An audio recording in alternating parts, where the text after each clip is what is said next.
കോടതി പറയുന്നത്. ഒപ്പം ഒരു പ്രധാനപ്പെട്ട കാര്യം, ഈ കേസിന്റെ ആദ്യഘട്ടത്തിൽ തന്നെ പൾസർ സുനി മാഡത്തിന് വേണ്ടി നടത്തുന്ന കൊട്ടേഷൻ എന്നൊരു മൊഴിയുണ്ടായിരുന്നു. ആ സ്ത്രീ ആരാണെന്ന് കോടതി ചോദിക്കുകയാണ്. ദിലീപിലേക്ക് എത്തിയത് പൾസർ സുനിയുടെ കത്ത് വഴിയാണ്. കൊട്ടേഷൻ നൽകിയ ഒരു സ്ത്രീ എന്ന് പൾസറിന്റെ മൊഴിയുണ്ട്. ആരാണ് ആ സ്ത്രീ എന്ന ചോദ്യത്തിന് പ്രോസിക്യൂഷന് ഉത്തരമില്ല എന്ന് നമ്മൾ മനസ്സിലാക്കുന്നു. അങ്ങനെ നിരവധി ചോദ്യങ്ങൾ. എന്തായാലും പൾസർ സുനി പറഞ്ഞ ആ ഒരു ലേഡി ബോസ് ആരാണ് എന്നുള്ളത് തെളിയിക്കാൻ പ്രോസിക്യൂഷന് സാധിച്ചിട്ടില്ല എന്നുള്ളതാണ് കോടതി പറയുന്നത്.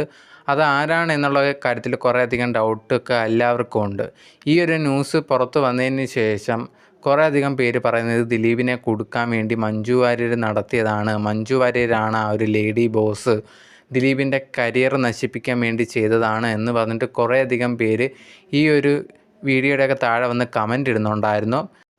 മഞ്ജു വാര്യരുടെ പേര് പറയാനുള്ള കാര്യം എന്ന് പറഞ്ഞാൽ ദിലീപ് കുറ്റവിമുക്തനായി വെളിയിൽ വന്നതിന് ശേഷം ഇതെല്ലാം തുടങ്ങി വെച്ചത് മഞ്ജു പറഞ്ഞ വാക്കിലൂടെയാണ് എന്നുള്ള രീതിയിൽ ദിലീപ് പറഞ്ഞിട്ടുണ്ടായിരുന്നു. അതുകൊണ്ട് തന്നെ ഇത് മഞ്ജു ആണ് ചെയ്യിപ്പിച്ചെന്നുള്ള രീതിയിലാണ് ഇപ്പോൾ ആൾക്കാർ കമൻ്റൊക്കെ ഇട്ടുകൊണ്ടിരിക്കുന്നത്.